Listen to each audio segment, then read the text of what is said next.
लो AMH होने पर आयुर्वेद में इलाज संभव है? क्या लो एएमएच के पेशेंट नेचुरली कंसीव कर सकते हैं? आज हम इस विषय में बात करेंगे। एएमएच यानी एंटी मुलेरियन हार्मोन। यह हार्मोन महिला की ओवरीज में बनता है और यह नंबर ऑफ एग्स को दर्शाता है। जब एक महिला जन्म लेती है तो वह कुछ लाख अंडों के साथ जन्म लेती है और अपनी फर्टिलिटी एज तक पहुंचते पहुंचते यह नंबर ऑफ एग्स कम होते जाते हैं। हर महीने जब मासिक धर्म आता है तब भी यह धीरे धीरे कम होता जाता है। विद एज भी एएमएच वैल्यू कम होती है। आयुर्वेद में हम नंबर ऑफ एग्स पर काम नहीं करते बल्कि हम क्वालिटी ऑफ एग्स पर काम करते हैं, क्योंकि एक हेल्दी प्रेगनेंसी होने के लिए हमें एक हेल्दी एग की आवश्यकता होती है।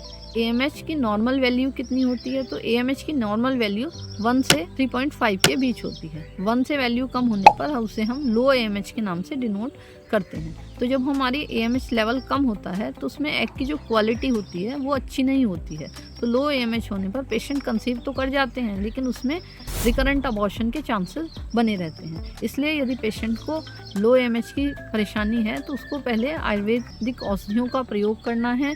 आयुर्वेद के हिसाब से प्रेगनेंसी उसको अपनी प्लान करनी है। तो इसमें हम पेशेंट को सबसे पहले उसकी बॉडी डिटॉक्सिफाई करते हैं, वमन विरेचन प्लान करते हैं। उसके बाद पेशेंट में उत्तरवस्ती मात्रावस्ती इनके माध्यम से पेशेंट को पंचकर्म कराते हैं। उत्तरवस्ती मात्रावस्ती से क्या होता है कि पेशेंट में नंबर ऑफ एग्स अच्छे बनते हैं, क्वालिटी ऑफ एग्स उनकी अच्छी हो जाती है और साथ में अंदर में यूट्रस का एनवायरनमेंट अच्छा हो जाता है।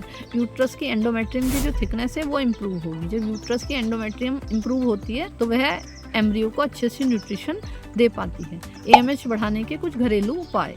एएमएच बढ़ाने के लिए बीज वाले फल हमें खाने चाहिए, जैसे गुआवा है उसका सेवन करना चाहिए। 1 गिलास दूध में हमें खजूर पकाकर पीना चाहिए। यह भी हमारा एएमएच लेवल को इम्प्रूव करता है। इसके अतिरिक्त एएमएच इम्प्रूव करने के लिए कुछ आयुर्वेदिक औषधियाँ भी आती हैं तो साथ में हमें वो भी प्रयोग करना है। तो यदि अब कोई पेशेंट एएमएच लो होने पर उसको परेशान नहीं होना है, उसको आयुर्वेद को अपनाना है। मेरे पास Dhanvantari Ayurvedic hospital and Panchakarma centre पर ऐसे बहुत सारे पेशेंट्स की हिस्ट्री मेरे पास है जो लो एएमएच से पीड़ित थे। ऐसे पेशेंट्स ने आयुर्वेद अपनाया, आयुर्वेद पंचकर्मा ट्रीटमेंट कराया और उससे अब वो एक अपने हेल्दी बच्चों के साथ जी रहे हैं।